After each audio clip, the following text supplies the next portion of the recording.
When the guns fell silent in the autumn of 1918, a great quiet settled over the world. It was not the quiet of peace, not yet, but the stillness that comes when something enormous has finally spent itself. For 4 long years, the nations of Europe had poured their young men into the mud of France and Belgium, into the mountains of Italy, into the vast plains of the East. And now, at the 11th hour of the 11th day of the 11th month, it was over. The fighting stopped, and a weary world tried to remember how to breathe. Imagine the fields of France in those first months of calm. The trenches, once alive with the noise of war, now lay empty and slowly filling with rain. The villages that had been shattered stood in silence, their people drifting home to see what remained. Across the whole of Europe, families waited at railway stations for sons and husbands, some of whom would never return. There was relief in the air, deep and genuine. And beneath it, a great tiredness, the kind that settles into the very bones of a people. They called it the war to end all wars. It was a hopeful phrase, spoken softly, as if by saying it often enough the world might make it true. Never again, people told one another. Never again would the nations march to such slaughter. And so, when the leaders gathered near Paris to shape the peace, they carried with them the weight of that longing. The agreement they made became known as the Treaty of Versailles, signed in the Great Palace outside the French capital in the summer of 1919. It sought to hold Germany responsible for the war, and it laid upon the German nation heavy burdens. There were lands to be given up, an army to be reduced, and vast sums of money to be paid in the years to come. To many outside Germany, this seemed only just. But within Germany, among a defeated and hungry people, the treaty was felt as a wound that would not easily heal. And that quiet resentment, small at first, would linger. From those same hopes came something new, a gathering of nations meant to keep the peace forever after. They called it the League of Nations. The idea was gentle and grand at once, that countries might sit together at a common table and settle their quarrels with words rather than weapons. For a time it seemed that humankind had learned its lesson, that reason might at last prevail over force. Many placed their faith in it and their prayers. Yet the world that emerged from the Great War was fragile in ways not always seen. The old empires had crumbled. New nations had been drawn upon the map, their borders uncertain, their peoples uneasy. And across many lands, hard times were already taking hold. Through the 1920s, economic troubles spread from country to country, leaving factories idle and families anxious for work. Prosperity, where it came, felt thin and uncertain, like sunlight through a passing cloud. So the world settled into an uneasy calm. On the surface, there was hope and dancing and the slow rebuilding of ordinary life. But beneath it stirred old grievances and new fears, quietly waiting. The peace held, for now, and the years ahead would test just how deep its roots had truly gone. For a little while, the fragile prosperity of the 1920s seemed as though it might endure. In the great cities of America especially, there was a sense of momentum, of money moving swiftly and fortunes rising. Stocks climbed higher and higher, and many ordinary people, encouraged by the mood of the age, placed their savings into shares, trusting that the upward path would never end. It was a confident time, perhaps too confident, built on borrowed money and hopeful expectations rather than on solid ground. Then, in the autumn of 1929, that confidence gave way. Over a handful of days in late October, the stock market in New York fell sharply and then fell again, until the losses became a collapse. Fortunes that had taken years to build vanished in hours. The panic spread from the trading floors into the wider world, into banks, and businesses and homes, and what had begun as a crisis of markets became something far heavier and slower to lift. We call it the Great Depression, and its shadow stretched across the whole of the earth. Trade between nations, already delicate, began to shrink. Countries raised barriers against one another's goods, hoping to protect themselves, and in doing so they starved the very commerce that might have healed them. Factories fell silent. Ships sat idle in their harbors. And everywhere, the number of those without work climbed to figures the world had never known. In some nations, 1 worker in 4, or even more, could find nothing to do. Behind those numbers lay quiet human hardship, borne with as much dignity as people could gather. Families who had lived in modest comfort found themselves counting coins. Men who had worked all their lives stood in long, patient lines for bread or for the chance of a single day's labor. Children learned early what it meant to go without, and through it all ran a growing bewilderment, a sense that the ordinary rules of life had somehow broken, and that no one seemed able to mend them. It is in such times, when the future feels uncertain and the present feels unfair, that older feelings begin to stir. Where there had been patience, there grew impatience. Where there had been trust in established leaders, there grew doubt and sometimes anger. People who had lost so much looked about them for someone to blame, and there were always voices ready to offer an answer, to point at a neighbor, a nation, or a group, and to name it the cause of all their troubles. And so, across many lands, a certain kind of promise began to find willing ears. Strong voices arose, speaking not of patience, but of order, of restored pride, of swift and certain action. They offered simple solutions to tangled problems and firm hands to guide frightened people through the storm. To many who were weary and afraid, this was a comfort. They asked few questions of those who promised so boldly, for the promises answered a deep and present need. There is an old truth in this, gentle and sobering both. Hard times do not always make people cautious. Sometimes they make people willing to trust what they might once have refused, to trade a measure of freedom for the hope of security. Quietly, in country after country, that trade was being offered and accepted. The ground was being prepared, and new figures were rising to stand upon it. In Italy, this change had come earlier than in most places. Even before the Great Depression settled over the world, a man named Benito Mussolini had gathered a following out of the discontent that lingered after the First Great War. He spoke of restoring Italy to the glory of ancient Rome, of order and strength and national pride, and to a country weary of unrest and unemployment. Those words carried a certain warmth.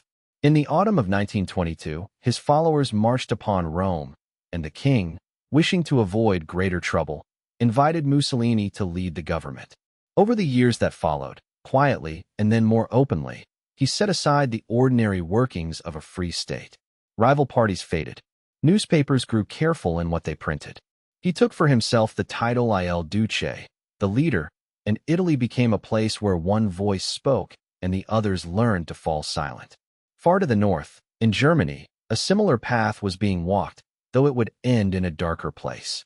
Germany had suffered greatly through the years between the wars, burdened by defeat, by debt, and by the hardship the Depression brought to its cities and towns.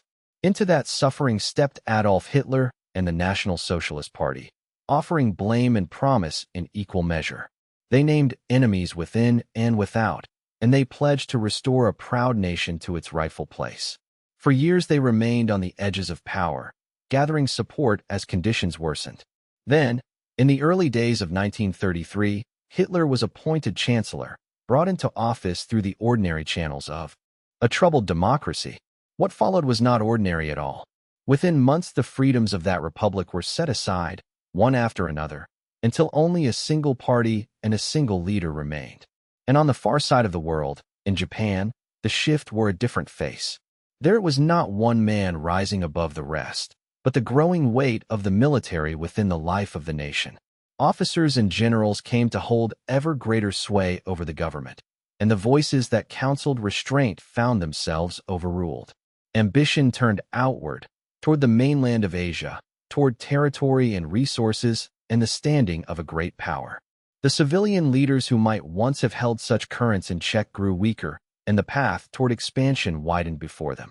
In each of these places, though the details differed, something familiar was unfolding. Free voices were being quieted.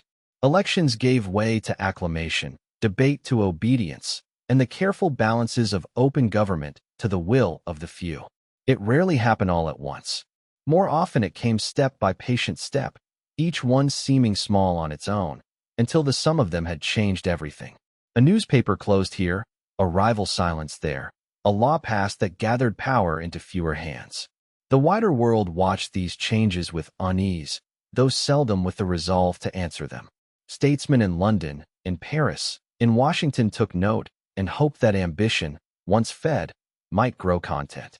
There was a great and understandable longing to believe that another war could still be avoided, that reasonable men might yet find reasonable ends. Yet beneath that hope lay a quiet worry that would not quite settle. The new rulers were not looking inward alone. Their gaze was turning toward their neighbors, toward lands beyond their borders, and the first signs of that reaching were already beginning to appear far out in the east. Far to the east, across the wide reaches of the Pacific, a change had been quietly gathering for some time. Japan, an island nation of long tradition and swift modern ambition, had grown into a great power in the span of a single lifetime. Its factories hummed, its navy ranged across distant waters, and within its leadership a belief was taking hold that the nation's future lay not only at home, but upon the mainland of Asia, in lands rich with coal and iron and grain. In the autumn of 1931, that belief found its expression in Manchuria, a broad northern region of China where Japan already held railways and interests. There, along one of those rail lines, an explosion was used as the reason for a wider move. Japanese forces spread out across the countryside, and within months the whole of Manchuria had passed under their control. A new state was declared, given a new name, and placed beneath a ruler who governed only in appearance. The world was told this was order and stability and protection. Few beyond Japan believed it. Word of these events traveled slowly to the capitals of Europe and America, and when it arrived, it met with concern but little action. The League of Nations, that hopeful gathering born from the last Great War, took up the matter with care. Investigators were sent across the seas to look and to listen. In time they returned with their findings, and they spoke plainly enough. The taking of Manchuria, they said, could not be called just. Yet words, however clear, carried no force of their own. When the League gave its judgment, Japan simply rose and departed from its company, choosing to walk apart rather than answer. And the great Hall of Nations, for all its good intention, found it had no means to compel a power unwilling to be compelled. That lesson did not go unnoticed. Others who watched from afar saw how little the world was prepared to do, and they filed the knowledge away for later use. A warning had been given, and the warning had been quietly set aside. For some years an uneasy calm held in the East. Then, in the summer of 1937, a clash of soldiers near an old stone bridge outside the city of Peking flared into something far larger. What had been contained now spilled over into open war between Japan and China, a war that would spread across vast provinces and endure for years, longer than almost any other struggle of that age. Great cities changed hands. Countless people were set upon the roads, carrying what little they could, moving away from the fighting toward some hoped-for safety. The suffering of those months was deep, and it is remembered still with sorrow. To much of the wider world, all of this seemed remote, a distant matter unfolding on the far side of the globe, easy to regard as someone else's trouble. Yet the currents were already reaching outward. Japan's ambitions pressed against the interests of other nations who held ports and islands across the Pacific, and quiet tensions began to gather in those blue and open waters, tensions that would one day draw far-off lands into a single vast contest. And so the storm that would swallow the world was already forming, though few chose to name it. In the West, other troubles were rising too, and their men still hoped, against the darkening sky, that patience and goodwill might yet hold the peace together. In those years, the leaders of Britain and France carried a memory that shaped their every choice. They remembered the long trenches of the earlier war, the endless lists of names, the grief that had touched nearly every home. And so, when new demands began to come from Germany, they answered not with defiance but with patience, hoping that a reasonable world could still reason its way to peace. This gentle strategy would come to be called appeasement, a word that meant, in its heart, the giving of small things in the hope of keeping the greater thing, which was peace itself. The first test came in the spring of 1936. German soldiers marched quietly into the Rhineland, the wide stretch of German territory along the French border that earlier treaties had promised would stay free of troops. It was, in truth, a modest force, and the soldiers themselves had orders to turn back at the first sign of resistance. Yet no resistance came. France and Britain watched, murmured their concern, and did nothing more. The land was German, after all, and it seemed a small matter to let a nation walk within its own borders. And so the line held only on paper, and a lesson was quietly learned by those who had wished to test it. 2 years passed, and the demands grew bolder. In the early months of 1938, Austria was drawn into the German fold, joined to its larger neighbor in what was called Union, though many Austrians welcomed it, and many others did not. There was music in the streets of Vienna, and there was fear behind closed doors, and the two lived side by side. Once more the wider world looked on and chose not to act, for it seemed a matter between German-speaking peoples, and the cost of stopping it felt greater than the cost of allowing it. Then came the autumn, and with it the gravest test of all. Germany now turned its eyes toward Czechoslovakia and to a region within it called the Sudetenland, where many people of German descent lived among the mountains. The demand was for this borderland, and behind the demand lay the threat of war. Europe trembled at the thought, for the memory of the last great war was still so near. And so the leaders gathered in the city of Munich, in the closing days of September, to find a way through. There, in long and anxious hours, an agreement was reached. The Sudetenland would pass to Germany, and in return there came a promise that no further claims would follow. The Czechs themselves were not seated at the table where their land was divided. The British Prime Minister, Neville Chamberlain, an earnest and weary man who longed above all to spare his people another war, returned home believing he had won something precious. He stood before the crowds and spoke of peace for our time, and held up a paper bearing his signature and another's, and for a brief season. The relief was real, and the cheering was genuine. Yet beneath the relief there ran a quiet unease, felt by those who suspected that a promise given so easily might just as easily be broken. The bargain had been made in good faith by men who wanted only to keep their world from burning. But the hunger it hoped to satisfy was not the kind that patience could feed. And through that autumn and into the winter, the paper Chamberlain had carried home began, slowly and silently, to lose its meaning. When spring came to Europe in 1939, the last warmth of that fragile hope had gone. In March, the promise made at Munich was quietly set aside. German soldiers crossed into what remained of Czechoslovakia, entering Prague beneath a gray and clouded sky. There was no battle, no long defense. The country simply passed out of its own hands. Bohemia and Moravia were folded into a new order, and Slovakia was made a separate state in name, though little of its own will remain. For those who had believed at Munich that giving something away might buy peace, this was a sorrowful awakening. The agreement had spoken only of the German-speaking borderlands. Now the whole of a nation had gone, and no reason of language or grievance could explain it. The men who had hoped to feed the hunger with patience understood, at last, that patience had never been enough. And so the mood in London and Paris began to harden into something quieter and more resolved. In the weeks that followed, Britain and France gave their word to Poland. Should that country's independence be threatened, they said, they would stand with it. It was a solemn guarantee, offered not in anger but in weariness, by governments that had learned how little a promise from the aggressor could be trusted. Similar assurances were extended to others who feared they might be next. The old policy of hoping and yielding had run its course, and in its place came a grim readiness to hold a line, wherever that line might finally be drawn. Through the spring and into the summer, the tension gathered slowly, like heat before a storm. There were negotiations, whispered conversations, envoys traveling between capitals. Britain and France sought an understanding with the Soviet Union, hoping that the great power to the east might help hold the balance. Those talks moved without urgency, hindered by suspicion on all sides, and in the end they came to nothing. Then, in the last days of August, the world received news that few had thought possible. Germany and the Soviet Union, so long presented as bitter enemies, announced that they had signed a pact between them. The two nations pledged not to fight one another.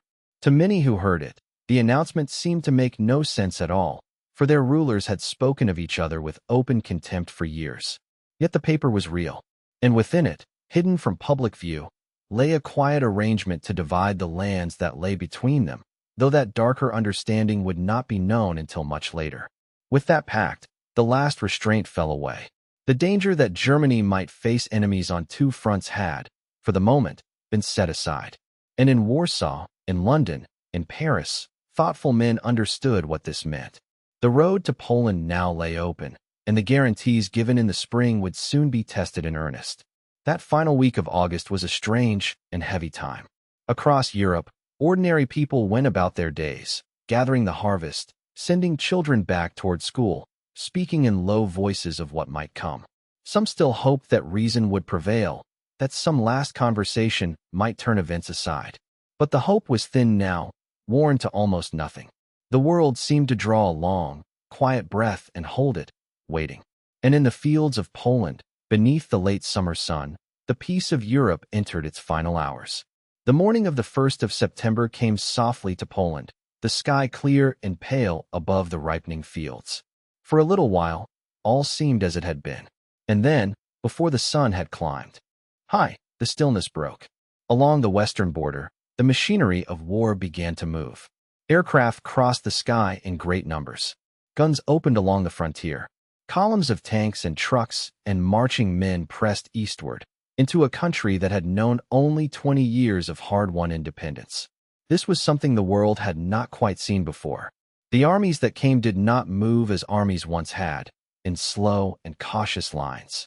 They moved with speed, with engines and wheels and wings all working together. Tanks rolled ahead in fast, concentrated thrusts. Aircraft flew before them, striking roads and railways, bridges and towns. It was a way of fighting built on movement, on breaking through and pressing on before a defender could gather himself.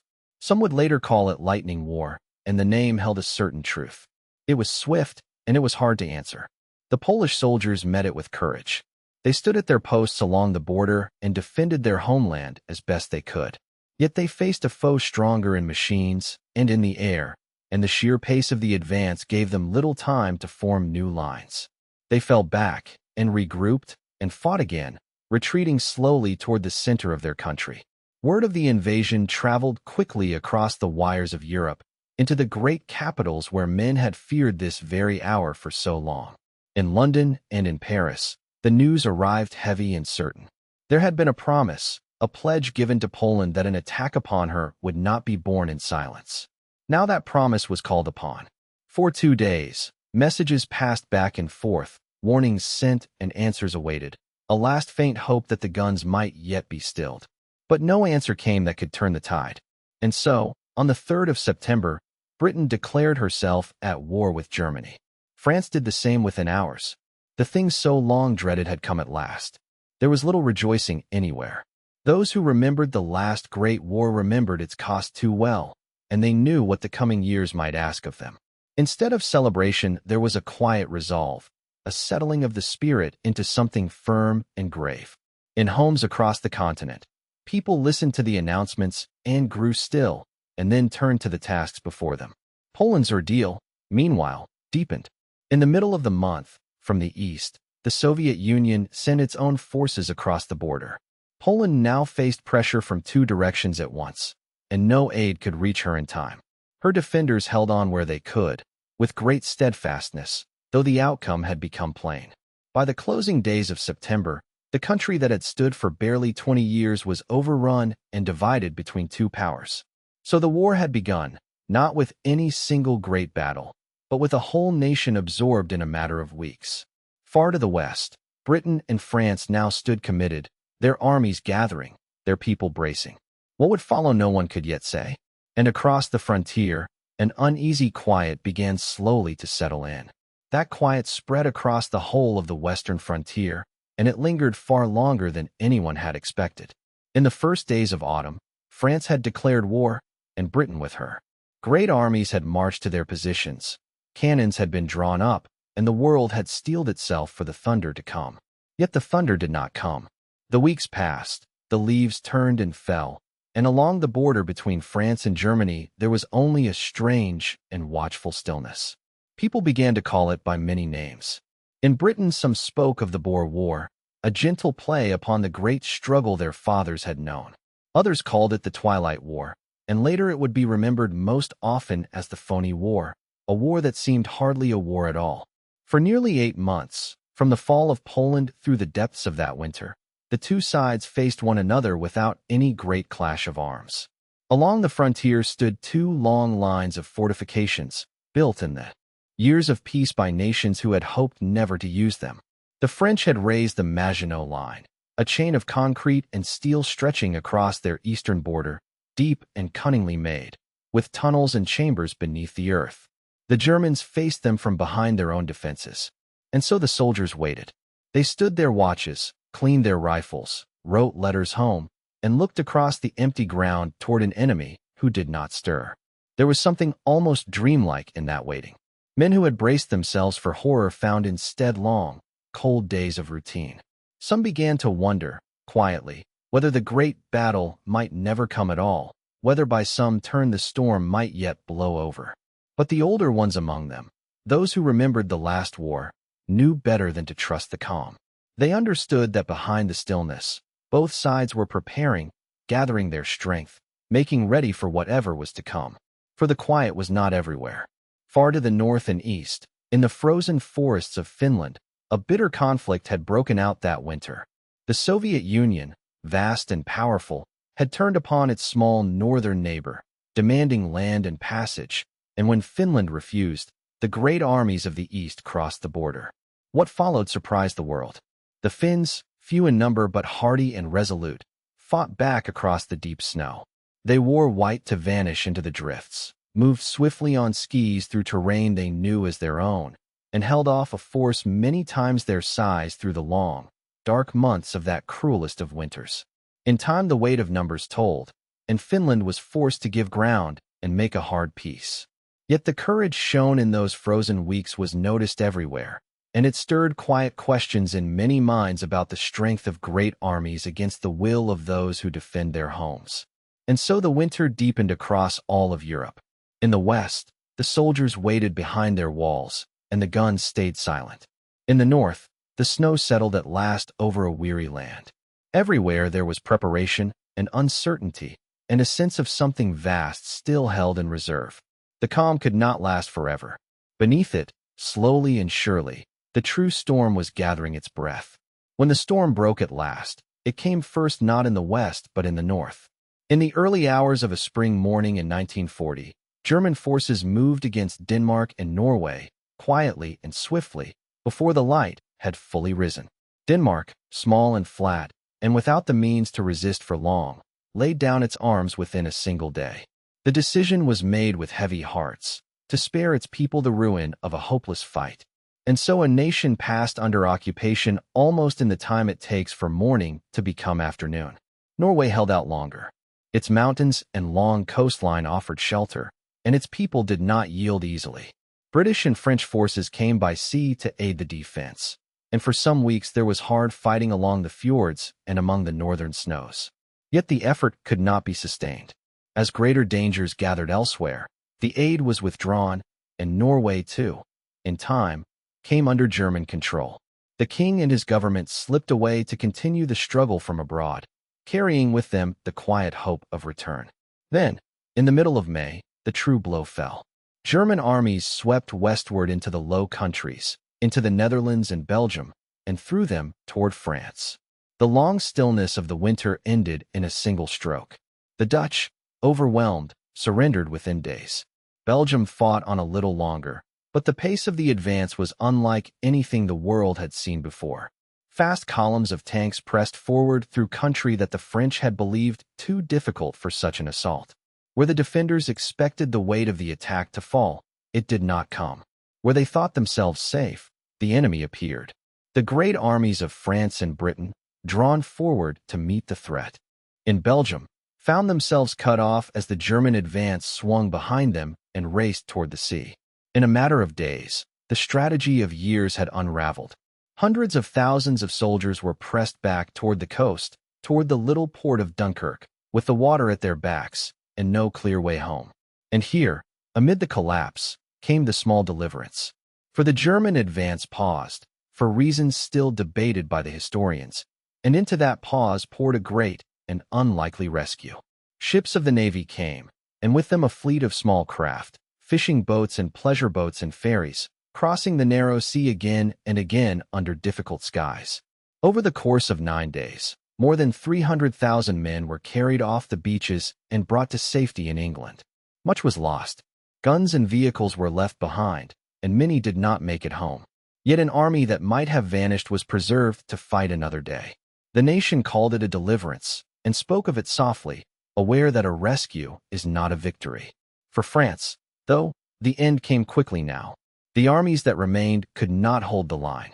Paris was declared an open city and left undefended, that it might be spared. In the third week of June, France sought terms, and the fighting on its soil came to a close.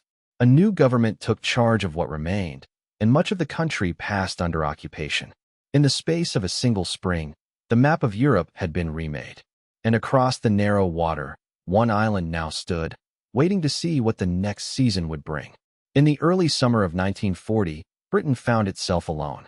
The nations that had stood beside it were gone, overrun or made neutral, and the whole weight of the war in the West now rested upon a single people, and their empire spread across the seas. From the cliffs of the southern coast, on a clear day, the shores of France could almost be glimpsed, and beyond them lay the great army that had swept across the continent. Between that army and the island lay only a strip of gray water, and the will of those who meant to hold the line. At the head of the nation stood Winston Churchill, who had taken the office of Prime Minister only weeks before, as the disasters were unfolding. He was not a young man, and he had known long years out of favor when few would listen to his warnings. Yet in this hour his voice seemed to gather the mood of the whole country and give it shape. He spoke plainly of the hardship to come, offering no easy comfort, only blood and toil and tears and sweat. And in the same breath he spoke of endurance, of fighting on the beaches and in the fields and in the streets, of never surrendering. His words did not promise that the danger would pass quickly. They promised only that the island would not yield. Many across the world expected Britain to seek terms, as others had. Some believed it could not hold for long. Yet the summer passed, and no surrender came. Instead, the country set itself to prepare. Defenses were laid along the coasts. Ordinary men formed home guards, drilling with what they had. Factories worked to build aircraft, and the quiet business of readiness went on in 1,000 small places. For an invasion to succeed, the enemy first needed command of the sky. And so the great struggle of that summer was fought not on land or sea, but high in the air over southern England. Day after day, wave upon wave of bombers and fighters crossed the water, and against them rose the pilots of the Royal Air Force. Their aircraft were few, their numbers stretched thin, and the strain upon them was without rest. When one battle ended, another soon began. These were young men, many barely out of school, climbing again and again into the bright and dangerous air. Some came from Britain itself, others from across the empire and from nations already fallen, men who had escaped and chosen to fight on. Below them, people watched the vapor trails weaving across the summer blue and understood that their fate was being decided overhead. Churchill would later say that never in the field of human conflict was so much owed by so many to so few. The days were long and the losses were real, born with a quiet steadiness that asked for little in return. Slowly, through the weeks of high summer and into the autumn, the balance began to hold. The attacking force could not gain the mastery it sought. The skies remained contested, and while they remained contested, no crossing could be attempted. The threatened invasion was, in time, set aside. It was a victory measured not in ground gained, but in something withheld, a door kept closed. The island had held fast when few thought it could. Yet the enemy, denied the daylight sky, would soon turn to the cover of darkness, and the nights ahead would ask a different kind of courage of the people below. When the raiders came by night, they came in great numbers, following the silver thread of the river as it wound through the heart of the capital. The first heavy raids fell upon London in the early autumn, and for many weeks afterward the darkness brought with it the low hum of engines high above, and the slow, uneven rhythm of the guns answering from below. The people came to call this time the Blitz, a short word borrowed from another tongue, meaning lightning, though there was little that was swift about the long hours of waiting it brought. As dusk gathered, the great city would fold itself into shadow. Windows were covered with heavy cloth and paper, so that no thread of light might slip out to guide a bomber's aim. Street lamps stood dark and cold. Wardens walked the pavements in the gloom, watching for the smallest glow, calling out gently to those who had forgotten. In this blackout, the moon and the stars became the only lights in the sky, and the familiar streets grew strange and unmapped, learned again by memory and touch. When the sirens rose, families gathered what they needed and went down into shelter. Some had small curved huts of corrugated steel sunk into their gardens, half buried in earth, with a bench inside and a blanket or two against the damp. Others sheltered beneath the stairs, or in cellars, or in the great deep tunnels of the underground railway, where hundreds lay side by side on the platforms while the train stood silent for the night. There, in that borrowed quiet, people read by dim lamps, and sang softly, and told stories to restless children until sleep at last came. Above them, the raids fell not only upon London but upon many cities. The ports and the factory towns, the harbors and the cathedral streets, all knew the same long nights. Homes were lost, and whole rows of houses stood open to the sky by morning. Yet again and again, when the light returned, people came out into the gray dawn, swept the glass from their doorsteps, and set about the ordinary work of the day. Milk was still delivered, shops open where they could, neighbors shared what little they had, and comforted those who had lost more.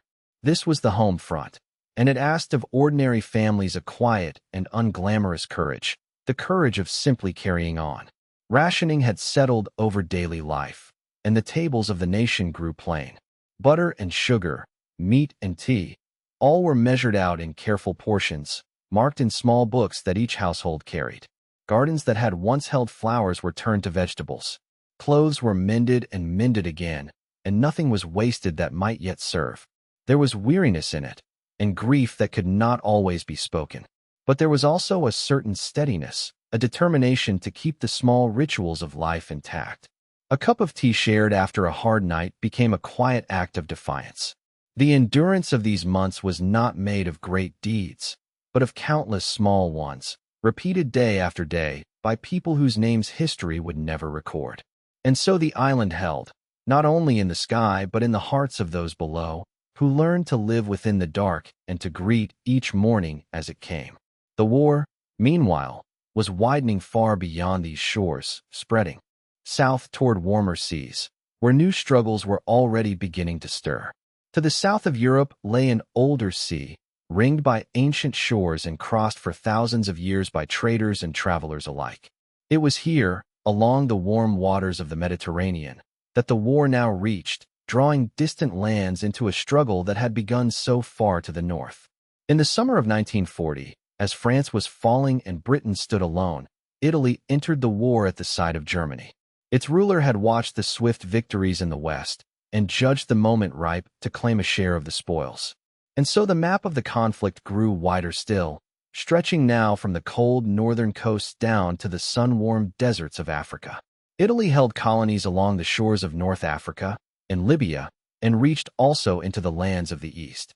From these holdings, Italian forces moved against the British, who guarded Egypt and the great waterway of the Suez Canal, that vital passage linking one sea to another.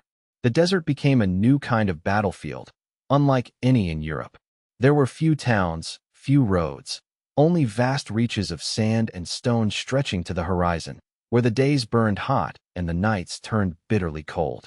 The fighting in the desert took on a rhythm all its own. Armies advanced across the open sands, seizing ground, only to find their supplies stretched too thin to hold it. Then the tide would turn, and they would fall back the way they had come, giving up in retreat what they had won in advance. Back and forth the lines moved across the same stretches of coast, past the same worn landmarks, in a long and weary contest that would continue for years. It was a war of fuel and water and distance, where the greatest enemy was often the land itself. At first, the British found success against the Italian forces, pressing them back across Libya and taking many prisoners. But the balance would not stay settled for long. Germany, unwilling to see its ally falter, sent its own troops and commanders into Africa to steady the fight. With them came a general whose skill in the desert would earn respect even among those he opposed, and the struggle across the sands grew harder and more even. Meanwhile, the war spread also into the lands of Greece and the islands of the Aegean. Italy had invaded Greece from the north, expecting an easy victory, yet the Greeks resisted with a stubborn courage that surprised the world and pushed the invaders back. Germany then turned south to aid its ally and to secure its flank, sweeping through the Balkans and into Greece itself. British and Commonwealth troops came to help, but they could not hold against the weight brought against them, and many were forced to withdraw once more. The island of Crete became the next scene of struggle, taken from the air in a bold and costly descent from the sky. For the defenders, it was a hard and sorrowful loss, and for the attackers, a victory purchased at great price. So the fighting rolled on across these ancient shores, among olive groves and rocky hills that had known many wars before. Thus the conflict, once contained within Europe, had become a thing of many fronts, reaching across seas and deserts alike. And even as these southern battles swayed back and forth beneath the sun, far to the east a far greater storm was quietly gathering, one that would open the widest front the war had yet seen. In the early summer of 1941, the German command turned its gaze eastward, toward the vast lands of the Soviet Union. For nearly 2 years, a treaty of non-aggression had held an uneasy peace between the two great powers. They had divided territories between them and traded goods across their borders, and each had watched the other with quiet suspicion. Yet beneath that arrangement lay a deep and long-held intention, and now the moment had come to set it in motion. On the 22nd of June, in the pale hours before dawn, the invasion began. It was given the name Operation Barbarossa, after an old emperor of long ago. The scale of it is difficult to hold in the mind, even now. Along a front that stretched for hundreds upon hundreds of miles, from the cold northern shores near the Baltic down to the warm fields of the south, millions of soldiers moved forward at once. Some 3 million men, with thousands of tanks and aircraft, and countless horses drawing supplies along dusty roads, poured across the frontier as the sun rose. It was, by many accounts, the largest invasion the world had ever seen, and perhaps has ever seen since. The surprise was nearly complete. Along the border, defenders woke to the sound of engines and guns, and many were caught unready. In those first weeks, the invading armies advanced with startling speed. They swept across open plains and through fields of ripening grain, encircling great numbers of defenders in vast pockets, capturing cities that had stood for centuries. The distances they covered were enormous, and the early reports spoke of victory after victory. To some in the German command, it seemed that the whole endeavor might be finished before the winter came, that the East would fall as swiftly as the West had fallen the year before. Yet the land itself was against them. The Soviet Union was not a small country to be crossed in a single season. It was immense, stretching on, its roads few and poor, its rivers wide, its horizons always retreating. Each mile gained drew the invaders further from their supplies, further into a country that seemed without end. The maps in the headquarters showed arrows racing forward, but the men on the ground felt the weariness of the distance in their bones. And there was something the planners had not fully reckoned. The people of these lands did not yield. Though the early losses were grievous, and though whole armies were swallowed up, the resistance did not break. Factories were dismantled and carried eastward, loaded onto trains and moved beyond the reach of the guns, to be rebuilt far away and set to work again. Fresh armies were gathered from the deep interior, from cities and villages that the invaders had never seen. A great and stubborn will took hold across the Soviet lands, a determination to endure whatever came, and to give ground only step by hard step. So the advance rolled on through the summer and into the autumn, ever nearer to the great prize of Moscow, the heart of the land. The gamble had been immense, staked upon a swift and decisive blow. But the swiftness was slowing now, worn down by distance and by resistance, and the season was quietly turning.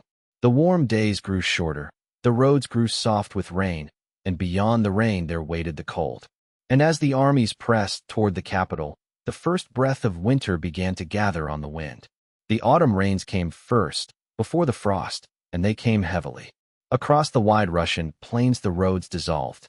What had been firm earth beneath marching boots turned to a thick and clinging mud, and the mud swallowed everything that moved. The Russians had a name for this season, this time of the sodden ground. They called it the Rasputitsa, the time without roads. And it fell upon the invading armies like a slow and patient weight. Trucks sank to their axles. Horses strained and could not pull. The great columns that had swept so quickly across the summer landscape now slowed to a crawl, and then, in many places, they stopped altogether. Fuel could not reach the front. Food and ammunition waited far behind, stranded in the mire. The swift war of movement, upon which every hope had been staked, was mired in the very ground it sought to cross. And still the goal lay ahead. Moscow, the capital, the great heart of the Soviet state, was near enough now that some soldiers claimed they could see the distant glint of its towers through their field glasses. So near, and yet held back by mud and by exhaustion and by the growing resistance of a people fighting for their own soil. Then the cold arrived. The mud froze hard, and for a brief while the roads were firm again, and the advance resumed. But the same frost that hardened the ground began to bite into the men who marched upon it. The temperature fell, and fell further, colder than many of the invaders had ever known. They had come prepared for a summer campaign, believing the matter would be settled before the snows. Winter clothing was scarce. Engines would not start in the deep cold. Weapons froze, and the men, in their thin coats, suffered quietly in the long nights, huddled against a chill that seemed to reach into the bone. Within Moscow, the mood was grave but resolute. Many had left the city, and offices had been moved eastward for safety. Yet the defense held.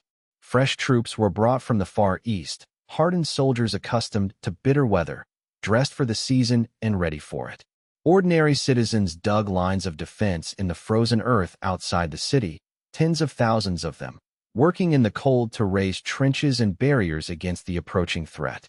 And as the invaders reached the very edge of their strength, stretched thin and frozen and far from home, the defenders gathered themselves for a reply. In the depth of the winter, the Soviet armies struck back. They came out of the snow in a great counterattack, and the exhausted front before Moscow was pushed away from the capital, driven back across the frozen ground it had struggled so hard to gain. The city held. The great blow that was meant to end the campaign in a single season had fallen short. The war in the East would not be swift after all. It would be long and vast, and measured in years rather than months. The limits of the invasion had been revealed at last, written plainly in the snow before Moscow. And even as this became clear across the frozen plains of Russia, far away, on the other side of the world, another morning was approaching. A quiet Sunday over a distant ocean, an ordinary dawn, holding within it a moment that would draw the whole world into the struggle at last. It was the 7th of December, 1941, and the island of Oahu lay peaceful in the early light. Hawaii was warm and green, far from the frozen fields of Europe, far from the smoke over London. In the harbor called Pearl, the great ships of the American Pacific Fleet rested at their moorings, their crews rising slowly into an unhurried Sunday. Some were at breakfast, some still slept. The bells for morning had scarcely rung. Few of them imagined that anything at all was about to change. And then, out of the mild sky, came the sound of engines. Wave after wave of aircraft crossed the mountains and descended upon the anchored fleet. For a little under 2 hours, the harbor became a place of fire and confusion, and when the aircraft finally turned away, much of that great fleet lay stricken in the shallow water. Battleships that had seemed unassailable were broken and burning. More than 2,000 American lives were lost that morning, quietly and suddenly, on a day that had begun in perfect calm. The attack had come without a declaration of war, and in that single stroke, the vast reluctance of the American people, the long wish to stay apart from the world's troubles, fell away. On the day that followed, the president spoke to the nation of a date that would live in infamy, and the United States entered the war. Within days, the other great powers of the conflict had declared themselves as well, and the struggle that had begun in Poland and spread across Russia now truly encircled the earth. It had become, at last, a war of the whole world. Yet the blow at Pearl Harbor was only the beginning of a wider design. That same season, Japanese forces struck outward in every direction across the Pacific and the lands of Southeast Asia, and their advance was swift beyond what many had believed possible. Down the long peninsula toward Malaya they came, through jungle thought impassable, moving faster than the defenders could hold. And ahead of them lay the great fortress city of Singapore, which the British had long considered the very anchor of their power in the East. Singapore had been built to face the sea, its heavy guns pointing outward toward the water. But the attack came from the land, from behind, through the dense green country to the north. In February of 1942, after a short and desperate defense, the city surrendered. Tens of thousands of soldiers passed into captivity, and years of hardship lay before them. It was among the heaviest reverses the British Empire had ever known, and word of it fell hard upon a world already weary of dark news. Across the same weeks, in the Philippines, American and Filipino soldiers were pressed back onto the peninsula of Bataan and the small fortress island of Corregidor. There they held on through the early months of the year, short of food and medicine, waiting for help that could not reach them across so wide an ocean. In the end, they too were overcome, and long suffering followed for those who were taken. Island by island, harbor by harbor, the tide of conquest rolled outward, and for a season it seemed as though nothing could halt it. And so the world found itself wholly at war, its farthest oceans now battlefields, its quietest mornings no longer safe. Yet even in this dark and widening hour, the vast strength of the newly awakened nations was beginning, slowly, to stir, and far out upon the Pacific, the first faint turning was drawing near. Far out upon the Pacific, distances stretched beyond easy imagining. Here the war would not be decided by armies marching across fields, but by ships and by aircraft, and above all by a new kind of vessel that had quietly changed the shape of naval power. The great battleship, long the pride of every fleet, was giving way to the aircraft carrier, a floating field from which planes could rise and strike at enemies far over the horizon, unseen and unheard until the moment they arrived. War at sea had become, in large part, a contest fought in the air, and fought across gulfs of ocean where the two fleets might never glimpse one another at all. In the spring of 1942, in the waters of the Coral Sea, north and east of Australia, this new manner of fighting came into its own. Japanese forces sought to press southward, toward Port Moresby, and beyond it toward Australia itself. To meet them came the carriers of the United States and their allies. For several days the two fleets maneuvered, their scouts searching the wide horizon, their aircraft flying out to find and to strike. Ships were lost on both sides, and the cost was heavy. Yet when it was over, the southward advance had been turned back. Some historians call the battle a draw in the strict counting of losses, and so in a sense it was. But the deeper meaning lay elsewhere. For the first time, Japan's tide of conquest had been checked, gently but truly, and made to recede. Then, only a month later, came the greater reckoning, far to the north and east, near a small and lonely atoll called Midway. There the Japanese fleet gathered in strength, hoping to draw out the American carriers and destroy them, and to seize a stepping stone toward Hawaii and beyond. It was to be a masterstroke, a blow that might have secured Japan's dominion over the whole of the Pacific for years to come.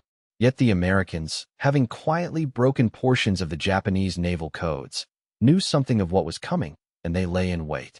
The battle that followed, in the first days of June 1942, unfolded across empty sea and open sky. Waves of aircraft rose and searched and struck.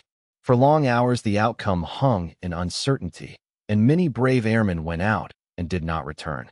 Then, in a span of only a few minutes, dive bombers found the Japanese carriers at their most vulnerable, their decks crowded with fuel and armaments, and delivered blows from which those great ships could not recover. 4 Japanese carriers were lost, and with them many of the finest and most experienced aircrews the Navy possessed.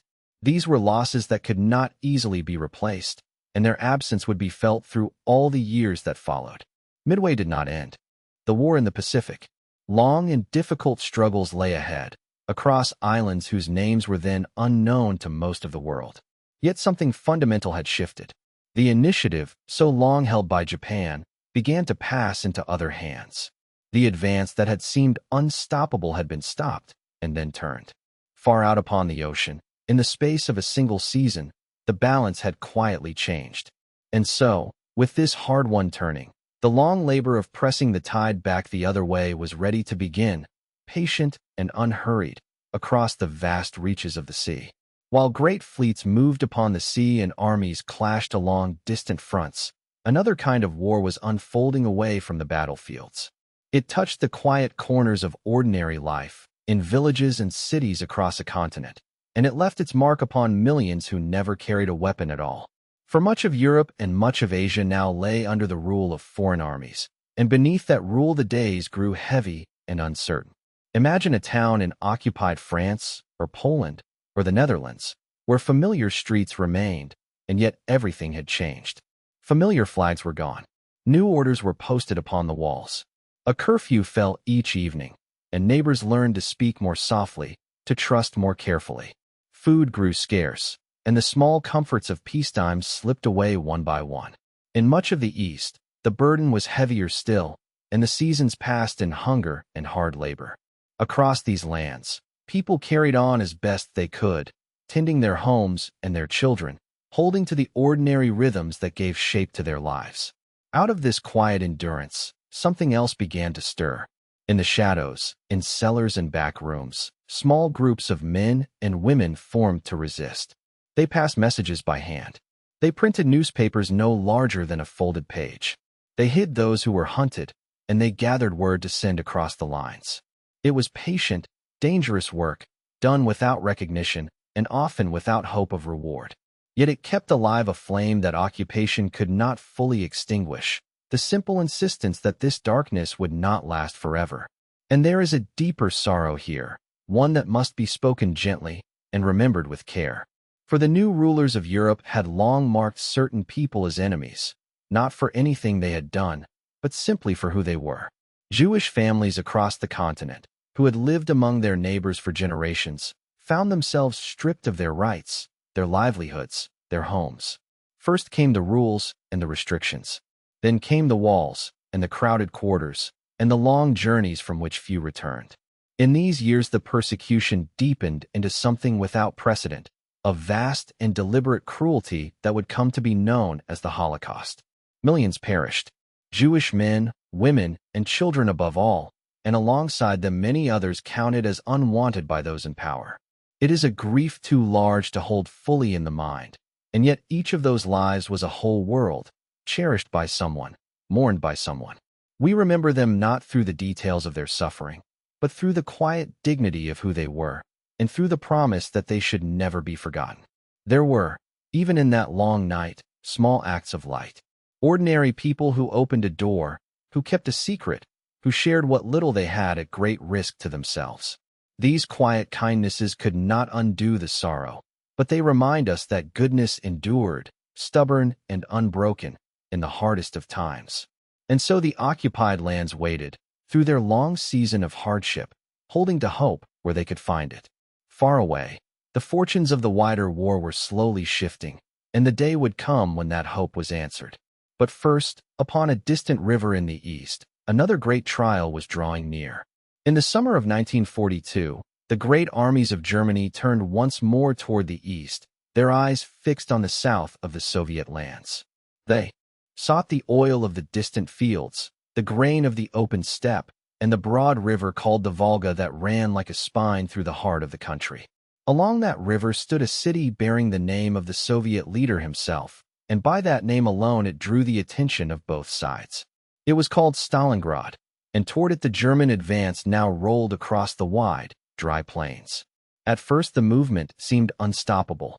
Through the long, hot days of summer, the columns pressed forward, raising dust that hung over the horizon.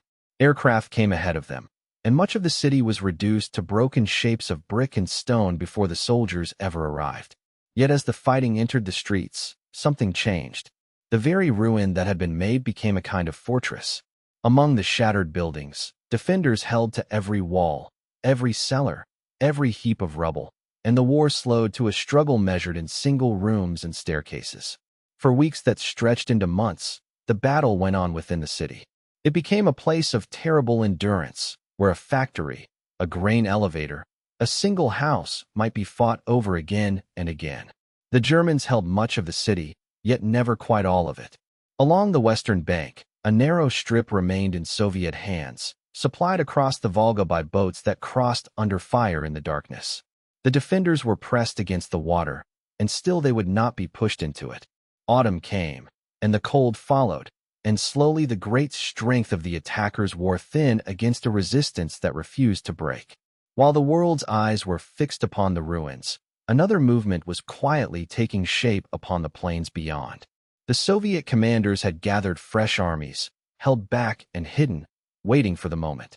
In the deep cold of November, Those armies struck, not at the city itself, but far to its north and south, against the weaker forces guarding the German flanks. The two arms of the attack swept wide across the frozen steppe and met behind the city, closing a great ring. In a matter of days, the army that had come so far to take Stalingrad found itself surrounded, cut off from all that lay behind it. Through the long winter that followed, the trapped soldiers waited within the encirclement. Supplies grew scarce, the cold grew bitter, and the promised relief could not break through. Attempts were made from the outside to reach them, and each in turn fell short. The ring held, and slowly it tightened. Within it, hunger and frost did what no assault alone could have done, and the great force that had once seemed invincible was worn away by endurance and by winter. At the end of January and into the first days of February in 1943, the last of it gave way. The commander surrendered, and the surviving soldiers, weary and frostbitten, passed quietly into captivity. A vast army had been lost, and with it something less easily counted, a sense that the tide could no longer simply be commanded to flow one way. Endurance had outlasted force, and far to the south, across the sands of another continent, the fortunes of the war were quietly turning as well. Far from the ruined city and its frozen river, the war had been unfolding across a wholly different landscape, one of heat and light and endless open ground. The North African desert stretched for hundreds of miles, a place of shifting dunes and hard stony plains, where armies moved like ships across an ocean of sand. For 2 years the fighting there had swept back and forth along the coast, first one way and then the other, neither side able to hold what it had gained. Towns and ridgelines changed hands so often that the men learned not to grow attached to any patch of ground. Yet by the autumn of 1942, the balance in that dry country had begun to settle. Near a small railway halt called El Alamein, close to the edge of Egypt, the two armies faced each other along a line that could not easily be turned. To the north lay the sea, and to the south lay a great impassable depression of soft sand. There was nowhere to go around. Whatever happened here would happen head-to-head, in the open. The defenders had spent long weeks preparing. Supplies were gathered slowly and patiently, fresh troops brought forward, and above all a great weight of guns assembled in careful silence. When the attack came at last, in late October, it opened with an immense barrage that lit the night sky along the whole front. The battle that followed was not swift. It was a slow, grinding contest of endurance, fought through minefields and dust, day after day, until at last the defending line began to give way. The enemy, short of fuel and worn thin, had no choice but to withdraw westward along the coast. And as they fell back, word came of another blow, struck far behind them. On the far side of the continent, along the shores of Morocco and Algeria, a great fleet had crossed the ocean and landed fresh armies on the beaches. It was one of the largest seaborne movements yet attempted, and it caught the defenders of North Africa between two forces, one pressing from the east and another now advancing from the west. The trap, once closed, would take months to draw fully tight, but its shape was already clear. Through the winter and into the spring, the two allied armies moved steadily toward each other across the breadth of the desert. There were still hard fights ahead, sharp reverses and costly lessons, for the enemy defended stubbornly among the hills of Tunisia. Yet the outcome was no longer truly in doubt. The men who had once advanced so confidently toward Egypt were now hemmed into an ever smaller corner of the coast, their supplies dwindling, their retreat cut off by the sea. By the following May, the desert campaigns were over. The last defenders laid down their arms, and a great many soldiers passed into captivity beneath the North African sun. The long contest for the sands, which had cost so much and moved so often without decision, had finally reached its close. Something had shifted in these months, quietly and without fanfare. On the plains of the east and the sands of the south alike, the momentum that had belonged so long to the invaders was passing, gently but surely, to the other side. The Allies had begun not merely to endure, but to advance. And with the far shore of the Mediterranean now in their hands, their gaze turned northward, toward the coast of Europe itself. The nearest stepping stone to that coast was the island of Sicily, lying just off the toe of Italy, warm and ancient beneath the summer sun. In July of 1943, a great fleet gathered in the waters of the Mediterranean, carrying soldiers from Britain, from the United States, from Canada, and beyond. They came ashore along the southern beaches under cover of darkness, some drifting down from the night sky by parachute, scattered by high winds across the unfamiliar land. The fighting that followed moved through olive groves and dusty villages, through hill towns baked pale by the heat, as the Allied armies pressed inward from the sea. The defenders gave ground slowly, falling back toward the northeast corner of the island, toward the strait that separated Sicily from the mainland. Within a matter of weeks, the island had passed into Allied hands, though many of the defending troops slipped away across the narrow water to fight another day. It was a hard beginning, yet a beginning all the same. For the first time, the war had returned to the soil of Europe from the west, and the meaning of that was not lost on anyone. The tremor of it reached all the way to Rome. There, the long rule of Mussolini, which had stood for more than 20 years, suddenly gave way. His own colleagues, weary of the war and shaken by the losses, turned against him.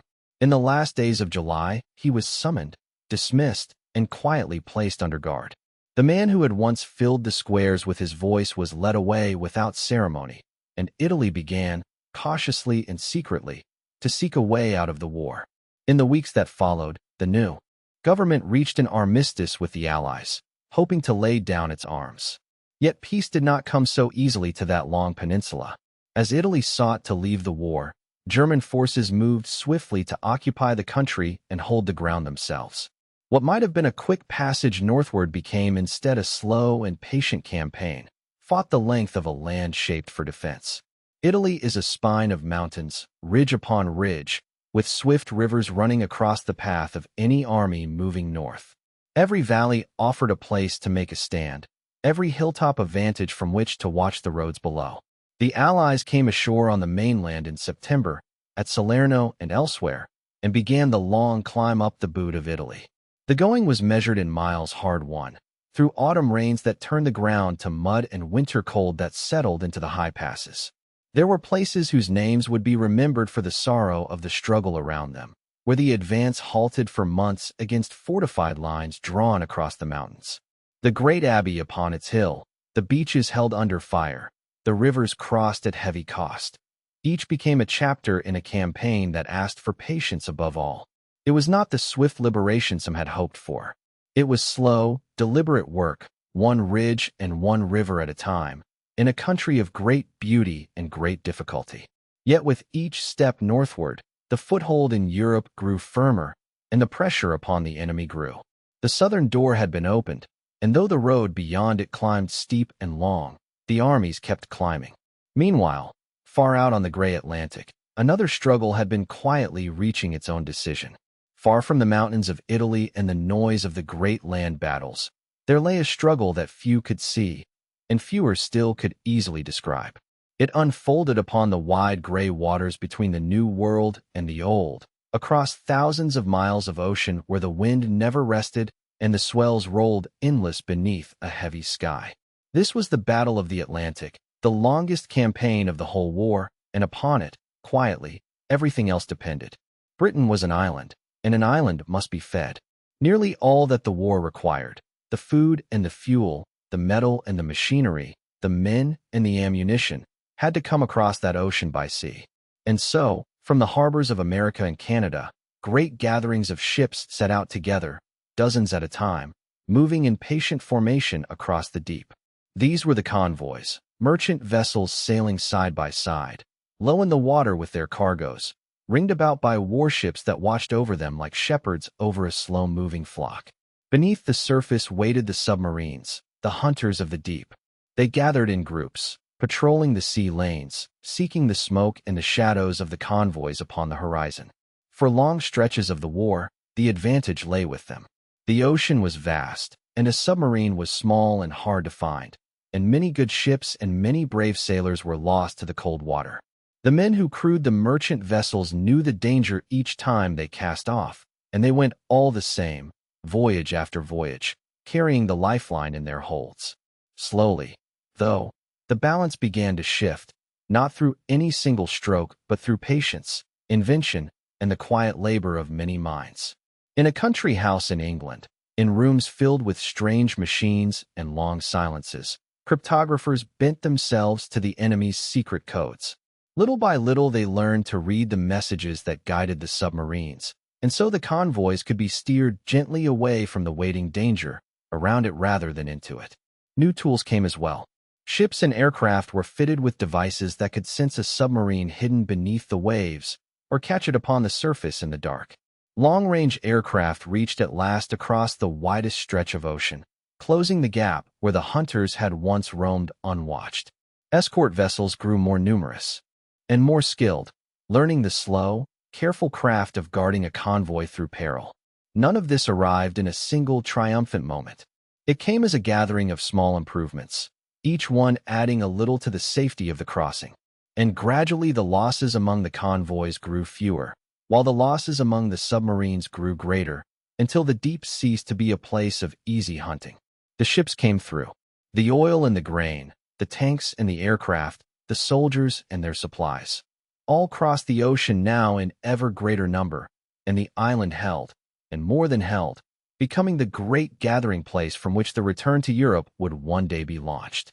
It had been won without banners or fanfare, decided in fog and darkness by ordinary men in cold and difficult work. The bridge across the Atlantic was secure, and with the sea lanes open at last, the strength poured in, and the war's next great effort could begin to take shape high in the skies above Europe. High above the fields and cities of Europe, another war was being waged, one that unfolded in a realm few had ever imagined as a battlefield. It was a struggle carried out in thin, freezing air, at heights where breath came only through a mask and metal grew cold enough to burn the skin. There were no trenches here, no ground to hold. There was only the vast and open sky, and the long hours of engines droning toward distant targets. The idea behind it was simple to speak of and terribly hard to carry out. The great factories that fed the German war machine, the yards where ships were built, the works where oil was refined and steel was forged, all of these lay far behind the front lines. And so the Allied air forces set out to reach them, to strike at the very sinews of the enemy's strength from above. The effort divided, in time, into two great rhythms. By day, the American crews flew in tight formations, high and gleaming, seeking to place their bombs upon particular factories and rail yards with careful aim. By night, the British bombers went out into the darkness, navigating by stars and instruments toward the cities where the war was made. Each faced its own dangers. The daylight raids drew swarms of fighters and the relentless fire of guns below. The night raids brought the peril of losing one's way in the dark and of foes that hunted unseen. The cost was heavy, and it fell upon the young. The men who flew these missions were often barely more than boys, and each time they climbed into their aircraft they knew that many who set out would not return. Some fell to the guns rising from below. Some were lost to the fighters that rose to meet them. Some simply vanished into cloud and cold, their fate never fully known. Whole crews, 7 or 10 men together, might be gone in a single moment, and the empty beds at the airfields told the tale without a word being said. It was work that demanded a quiet courage renewed each day, for the danger did not lessen with experience. Each new mission carried the same long odds. For a time, it seemed uncertain whether the sacrifice was buying what it aimed for. The factories were struck, and yet they were rebuilt. The cities burned, and yet the will to fight endured. Precision was difficult in the high winds and the smoke, and many bombs fell wide of their mark.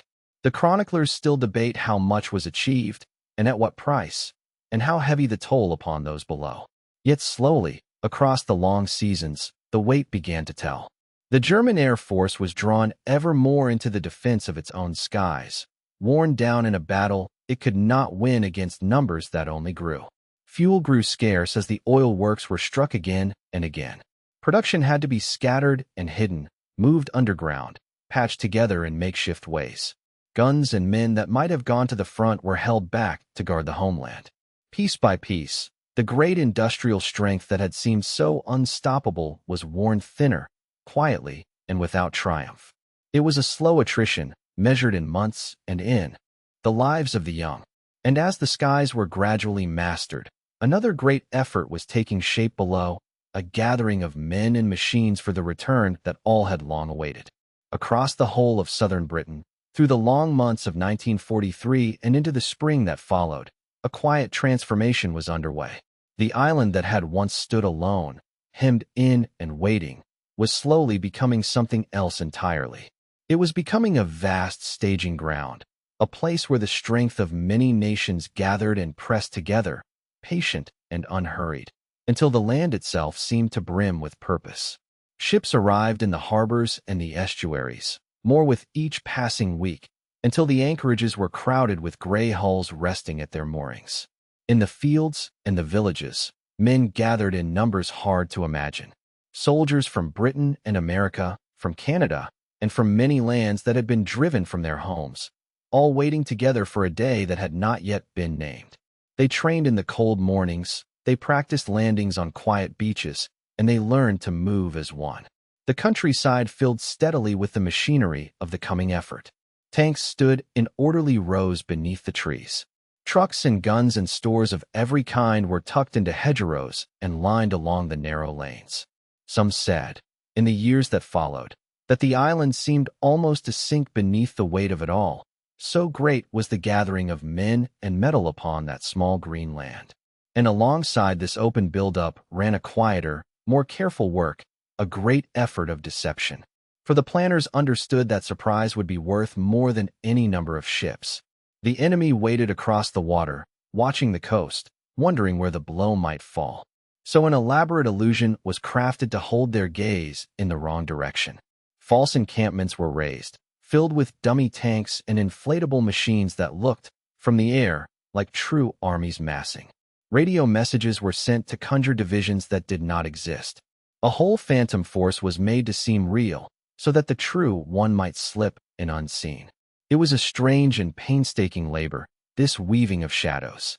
Small teams of thoughtful men gave their days to it, arranging deceptions with the care of craftsmen, knowing that the lives of many would rest upon whether the enemy believed a story that was never true.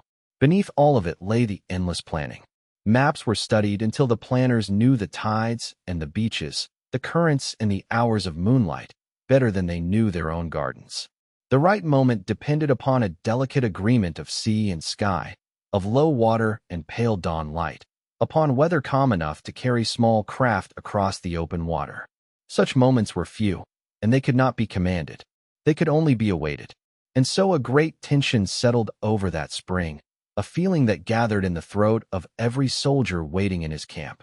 All was ready, or nearly so, and yet the hour would not come until the heavens allowed it. The men sealed away in their marshalling areas could only wait, writing letters home, playing quiet games of cards, listening to the rain upon the canvas. The whole enterprise held its breath, poised upon the edge of something vast. Everything now depended upon a stretch of gray water and a change in the weather, upon a single morning yet to dawn, when the long waiting would at last give way to the return. The change came at last upon a narrow margin of hope. The storm that had lashed the channel began, ever so slightly, to ease. Those who studied the weather saw a brief window opening, a few hours of quieter skies and steadier seas, and upon that fragile promise the great decision was made. The men who had waited so long were told, in the plainest of words, that the hour had come. And through the darkened hours of the 5th of June, the vast fleet slipped its moorings and turned toward the coast of France. Imagine that crossing in the deep of night. Thousands of vessels moving across the black water, from the smallest landing craft to the great warships that would guard them. No lights showed. The men aboard sat close together, quiet with their own thoughts, many of them seasick upon the swell, all of them carrying the weight of what lay ahead. Above them, unseen in the dark, aircraft droned toward the coast, bearing the airborne soldiers who would land first, dropping from the sky into the fields and hedgerows behind the shore. Those first landings were scattered by the wind and the darkness. Men came down far from where they had meant to fall, gathering in small bands, moving quietly through unfamiliar country to seize bridges and crossroads before the enemy could gather to resist. It was lonely, uncertain work, done in the hours when the outcome of the whole endeavor still hung upon a knife's edge. And then the dawn of the 6th of June came gray over the sea, and the great fleet revealed itself to the defenders of the coast. Along a stretch of Norman shoreline, upon beaches given the plain code names of remembrance, the landing craft ran in through the surf and lowered their ramps. The men waded ashore into cold water and uncertain fire, carrying their burdens up sands they had studied only upon maps. Upon some beaches the way was hard, and the cost was heavy, and the foothold was won only by patient courage and by refusal to turn back. Upon others the resistance was lighter, and men pressed inland with the day still young. The struggle to hold what had been gained went on through all that long morning and into the afternoon. Small groups of men worked their way up from the sand, past the obstacles set to stop them, seeking the shelter of the low ground beyond. Engineers labored to clear the beaches of mines and wire so that more could follow. Offshore, the great guns spoke in support, and the tide brought in wave upon wave of reinforcement, until the thin lines upon the shore began, slowly, to thicken and to hold. By the close of that day, the foothold was secured. It was narrow still and fragile, and the fighting inland had barely begun. Yet the men were ashore, in strength, upon the coast of occupied France. The Western Front, so long awaited, so long promised, had at last been opened. The great return had come. Word of it spread across the world within hours, carried by radio into homes still darkened by years of war. In occupied lands, people heard and dared to hope.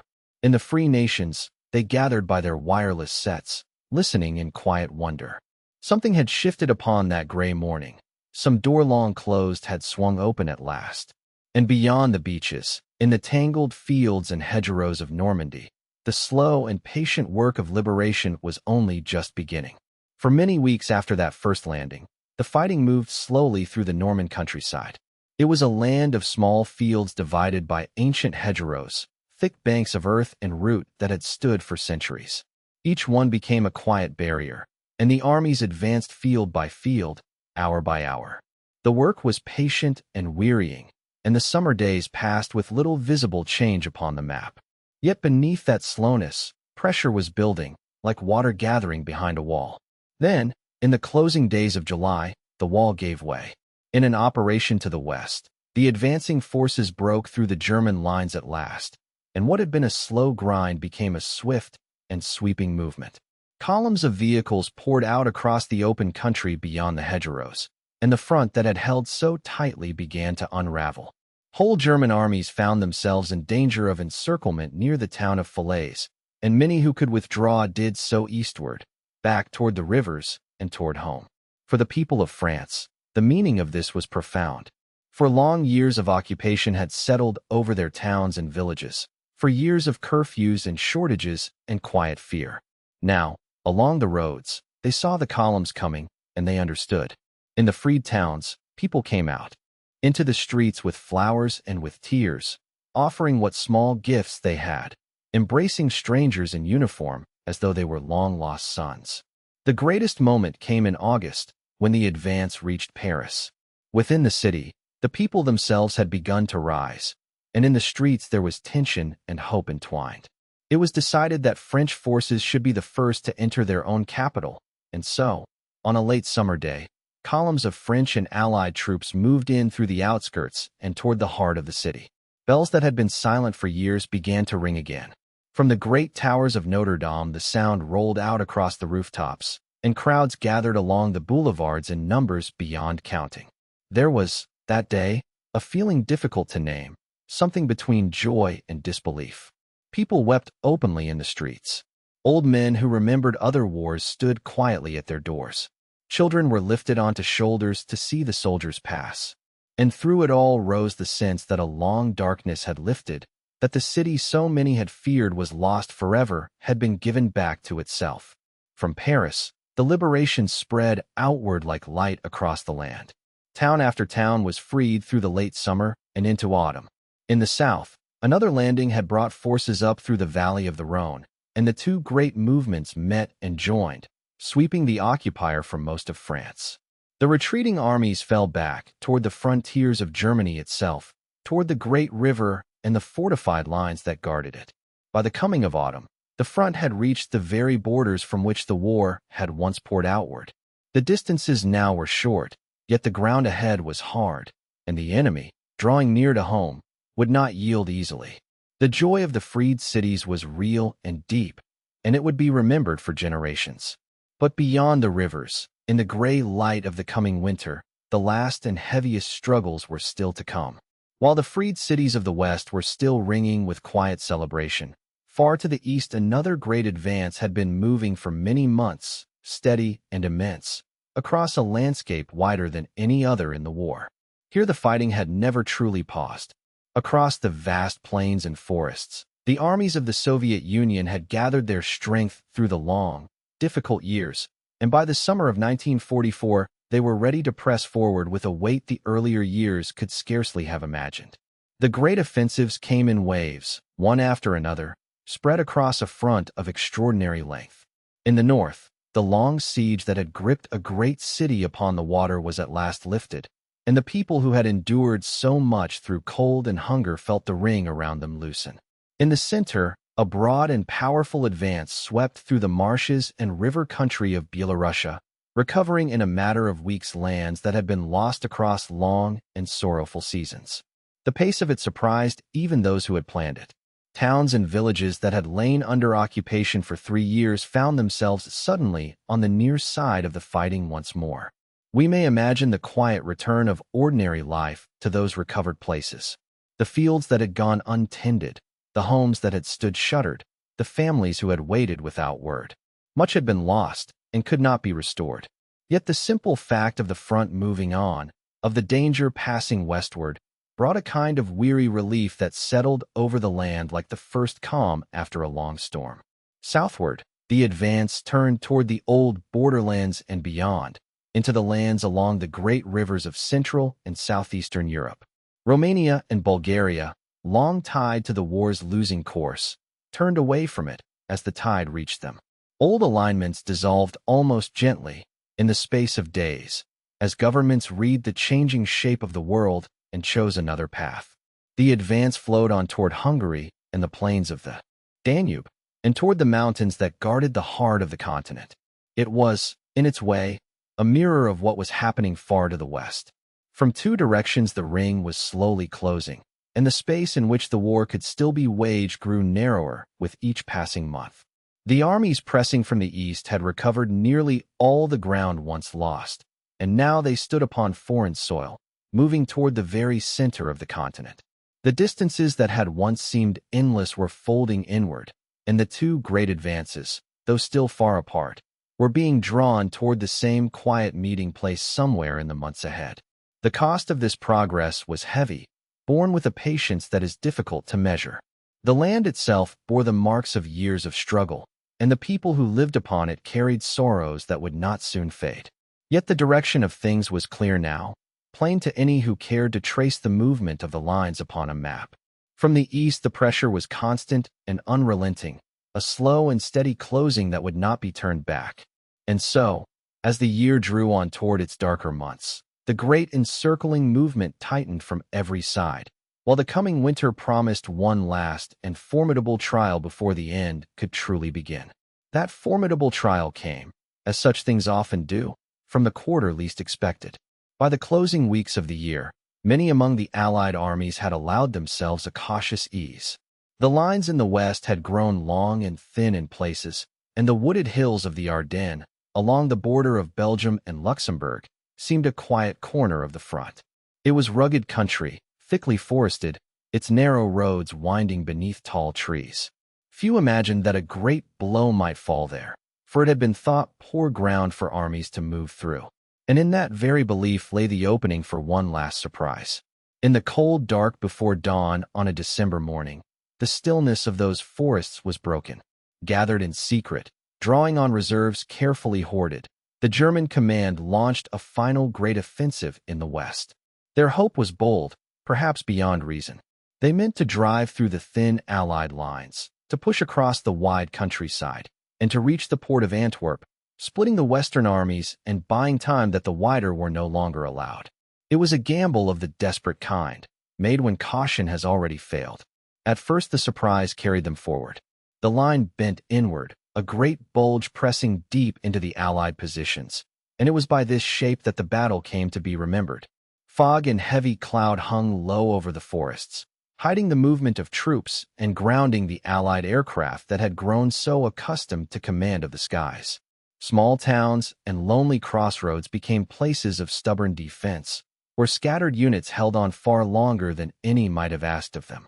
In one such town, ringed about and cut off, a besieged garrison refused a call to surrender, and their quiet defiance became one of the enduring stories of that winter. And what a winter it was! The cold settled hard over the Ardennes, deep snow lying across the hills, the frost biting through boot and glove and greatcoat alike. Men slept in frozen foxholes, and warmth became as precious as ammunition. The suffering of that season was borne on both sides, endured with a weariness that words can only touch upon gently. Yet even in the depth of it, the Allied lines, though bent, did not break. Reserves were gathered and turned toward the danger. Roads were held open by inches. Slowly the shoulders of the great salient stiffened and refused to give way further. Then, as the skies began to clear, the balance shifted once more. The fog lifted at last, and the aircraft rose again over the snowbound forests, striking at the columns that had pressed so far and now stood exposed. Fuel, always scarce, ran shorter still, and the great thrust faltered for want of the means to carry it on. From north and south the Allied armies pressed inward against the bulge, squeezing it steadily back toward where it had begun. What had been intended as a bold stroke had spent the last true reserves of a weary force, and spent them in vain. By the time the snow began to soften toward the year's turning, the line had been restored, and the ground so dearly bought had been given back. The last great surge in the West had been met and overcome. Ahead lay the rivers and the borders of Germany itself, and beyond them, drawing nearer with each passing week, the quiet closing of the war in Europe. With the winter behind them, the armies of the West turned their gaze to the last great barrier before the German heartland. The Rhine had guarded these lands for centuries, a broad and ancient river woven into the memory of a whole people. To cross it was to step across the final threshold. And so, in the early spring of 1945, the crossings began, in many places and by many means. Some soldiers went over on rafts and small boats in the pale hours before dawn. Others were carried by air, drifting down beneath their canopies into the fields beyond the far bank. And in one quiet moment of good fortune, a bridge at Remagen was found still standing, its span not yet fallen, and across it the first columns hurried before the chance could slip away. Once beyond the river, the way opened. The great industrial region that had fed the war for so long was encircled and gathered in, and vast numbers laid down their arms, weary past the point of further struggle. Town after town gave itself up quietly. White cloth hung from upper windows, the fighting fading street by street. For many who had lived through years of thunder overhead, the arrival of the soldiers brought not fear, but a strange and exhausted relief. Far to the east, the other great host was pressing inward as well. Two immense advances, begun so long ago at opposite ends of a continent, were now closing toward the same narrowing ground. And in the last days of April, along the banks of the Elbe, they met. Soldiers who had marched from the shores of Normandy clasped hands with soldiers who had come all the way from the gates of Moscow and the ruins of Stalingrad. There was little of ceremony in that first meeting, only handshakes and shared cigarettes, and the wonder of two long journeys joined at last. The armies that had encircled a continent had touched, and the ground still held apart between them grew smaller by the hour. At the center of it all lay the capital, and there the final struggle was fought. The city had been ringed and pressed from the east, and within it the defense grew thin and desperate. Old men and boys sat alongside the last of the seasoned soldiers. Street by street, the fighting moved inward toward the heart of the government. Beneath the shattered buildings, in bunkers deep below the earth, those who had led the nation into ruin faced the end of everything they had built. Some records tell of quiet despair in those final hours, of orders given to forces that no longer existed. On the last day of April, the man who had begun it all took his own life below the ground, and word of it spread slowly upward through the falling city. Within days the guns fell silent there. Emissaries came forward under white flags to arrange the surrender, first in one place and then, more completely, in another. In the first days of May, in a schoolhouse in Reims and again in Berlin, the documents were signed. The war in Europe, 6 long years of it, was over. There was rejoicing in the streets of distant cities, crowds gathering beneath flags and church bells ringing out. Yet the joy was tempered everywhere by exhaustion and by grief for all that had been lost. Yet even as Europe grew quiet, another war still burned across the far waters of the Pacific, where the fighting had not yet found its solemn close. Across those vast waters, the war had taken on a rhythm all its own, measured out in islands, each one small on the map, a scattering of coral and stone rising from the endless blue, yet each one costly beyond measure. The distances were immense, greater than anything in Europe, and the fighting moved from one island to the next in a slow, deliberate advance toward the Japanese home islands, still far away. In the early months of 1945, that advance reached a small volcanic island called Iwo Jima. It was a barren place, no more than a few miles across, its dark sands rising toward a single quiet mountain. Yet its airfields mattered, for they lay along the long air route to Japan, and so it was fought over with a fierceness the men who were there never forgot. The defenders had dug deep into the rock, into caves and tunnels that the daylight barely touched, and the struggle lasted week upon week. When at last the fighting eased, a photograph of a flag raised upon that mountaintop traveled across the world, and it came to stand for endurance itself. Then came Okinawa, larger and greener, close enough to the home islands that both sides understood its meaning. There the fighting stretched across the spring, through rain and mud and long ridge lines, and it touched not only soldiers but the many islanders who dwelt there, caught between the great armies. The records tell of great suffering on all sides, borne with a weariness that words can scarcely hold. Out at sea, ships waited under skies that carried a new and desperate kind of danger, as young pilots flew missions from which they did not expect to return. It was a somber chapter, and those who lived through it spoke of it softly afterward, if they spoke of it at all. While these islands were being won, the war reached the cities of Japan from far above. Great fleets of bombers crossed the ocean by night, and the fires they brought fell upon wooden houses and crowded streets, upon families who had no part in the choices that had brought the war.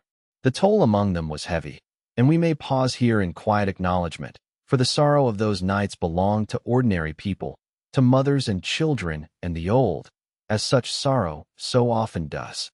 By the summer, the home islands themselves lay ahead. The commanders spoke in low voices of what an invasion might cost, counting the losses on both sides in numbers that seemed almost beyond bearing. The Japanese defenders were expected to fight for every hillside, every village, and the planning stretched into the months and years to come. Across the Pacific, men who had already crossed so many miles of ocean looked toward that final shore with a weariness that had settled deep into their bones, and with the quiet, private hope that they might one day go home. And so the war in the Pacific drew toward its last and gravest passage. The islands had been taken one by one, the skies had been crossed, and the great distances had at last been narrowed to almost nothing. What remained was the question of how such a war might finally end, and whether the terrible cost that seemed to lie ahead might somehow be spared. The world, still weary from the news out of Europe, turned its tired eyes once more toward the east, waiting in the summer heat for what would come next. What came next arrived in a way the world had never seen before. In the early days of August, in the year 1945, a single aircraft crossed the summer sky above the Japanese city of Hiroshima and released a weapon unlike any that had come before it. In a moment, a great part of the city was gone. A few days later, a second such weapon fell upon the city of Nagasaki. The devastation was beyond the reach of ordinary words, and the sorrow of those places has been carried gently in memory ever since. Tens of thousands of lives were lost in an instant, and many more in the days and years that followed. It was a new kind of power in the world, and those who witnessed its arrival understood, even then, that something had changed forever. Within days, the long war reached its end. Japan, standing alone now against overwhelming force, and facing the entry of new adversaries in the north, chose at last to lay down its arms. In the middle of that August, word went out that the fighting would cease. For the first time in nearly 6 long years, the guns fell silent across the whole of the earth. The formal surrender came some weeks later, signed quietly aboard a great ship anchored in a calm bay, beneath a wide and open sky. And with that signature, the largest conflict the world had ever known was over. The peace that settled was a weary one, more relief than rejoicing. Across every continent, people paused to consider what had been lost. The numbers are almost too vast to hold in the mind. Tens of millions had died, soldiers and civilians alike, in fields and cities and distant seas, in places whose names would forever carry the weight of those years. Whole families had vanished. Whole ways of life had been swept away. Countless people had lost their homes and wandered far from the places they had known. The sorrow of it lay upon the world like a long shadow, and it would not lift quickly. Those who survived carried the memory of the fallen gently, as a solemn trust for the rest of their days. Yet even in that weariness, there was a quiet resolve. Out of the ruins, people turned their thoughts once more toward the hope of peace, and toward the wish that such a thing might never come again. In that same year, representatives of many nations gathered together and founded a new body, the United Nations, meant to be a place where quarrels might be settled with words rather than arms. It was born of hard experience, and of the memory of an earlier hope that had faltered between the wars. This time, its founders resolved to build more carefully and to give it firmer foundations. Whether it would succeed, none could yet say, but it was a beginning, offered in good faith by a generation that had seen enough of war. And so the world set about the long, patient work of rebuilding. Cities were raised again from rubble. Fields were tended once more. Children who had known only war grew into a time of uneasy peace, and slowly, gently, ordinary life returned. Much had been lost that could never be recovered, and much had changed that could never be undone. Yet the human wish to build, to mend, and to begin again proved as enduring as the sorrow. The great storm had passed at last, and though its memory would remain for generations, the morning after it was quiet, and in that quiet there was room, however small, for hope to gather once more and to carry the weary world gently forward into whatever peace the years ahead might hold.